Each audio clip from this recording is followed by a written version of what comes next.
জুম্মার পূর্ব প্রস্তুতি ও পরিচ্ছন্নতা। ভিডিওটা দেখার আগে আপনাদের যদি আমার ভিডিওগুলো ভালো লাগে তাহলে থেনিয়াস অল কোরআনের আলো চ্যানেলটি সাবস্ক্রাইব এবং লাইক কমেন্ট করে পাশে থাকবেন। গোসল করা। জুম্মার নামাজের আগে গোসল করা সুন্নাত। উত্তম পোশাক পরিধান। নিজের থাকা পোশাকের মধ্যে সবচেয়ে ভালো এবং পরিষ্কার পরিচ্ছন্ন পোশাক পরিধান করা। সুগন্ধি ও মিসওয়াক। সুগন্ধি আতর ব্যবহার করা এবং মিসওয়াক করা সুন্নাত। 2 মসজিদে আগে যাওয়া ও মনোযোগ দেওয়া। তাড়াতাড়ি মসজিদে যাওয়া।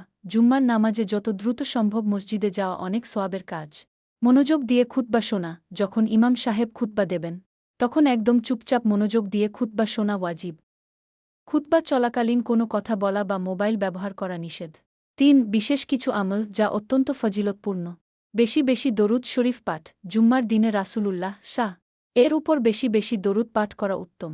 সূরা কাহাফ তিলাওয়াত। জুম্মার দিনে বা জুম্মার রাতে সূরা কাহাফ তিলাওয়াত করা 4 বিশেষ দোয়া ফজিলত কবুলের রয়েছে। বিশেষ সময়ে দোয়া করা। হাদিস জুম্মার অনুযায়ী দিনে এমন একটি এটি সময় এক জুম্মা আছে থেকে পরবর্তী যখন জুম্মা বান্দা পর্যন্ত আল্লাহর কাছে যা তিলাওয়াতকারীর দোয়া জন্য করে নূর, আলো আল্লাহ হয়ে তা থাকে। কবুল করেন। এই সময়টি নিয়ে ওলামাদের মতামত রয়েছে, তবে দুটি সময় সবচেয়ে বেশি সম্ভাবনাময়। 1 ইমাম সাহেব যখন খুতবা দেওয়ার জন্য মিম্বারে বসেন তখন থেকে নামাজ শেষ হওয়া পর্যন্ত। 2 আসর নামাজের পর থেকে মাগরিবের আগ পর্যন্ত সময়টা, এই সময়টাতে দোয়ার জন্য সবচেয়ে বেশি গুরুত্ব দেওয়া হয়। সংক্ষিপ্ত টিপস। জুম্মার দিন শুধু নামাজের জন্য নয়, বরং সারাদিনই জিকির আজকার, তওবা ইস্তিগফার এবং দরুদ শরীফ পড়ার মাধ্যমে কাটানোর চেষ্টা করুন। আল্লাহ আমাদের সবাইকে জুম্মার দিনের আমলগুলো সঠিকভাবে করার তৌফিক দান করুন। আমিন।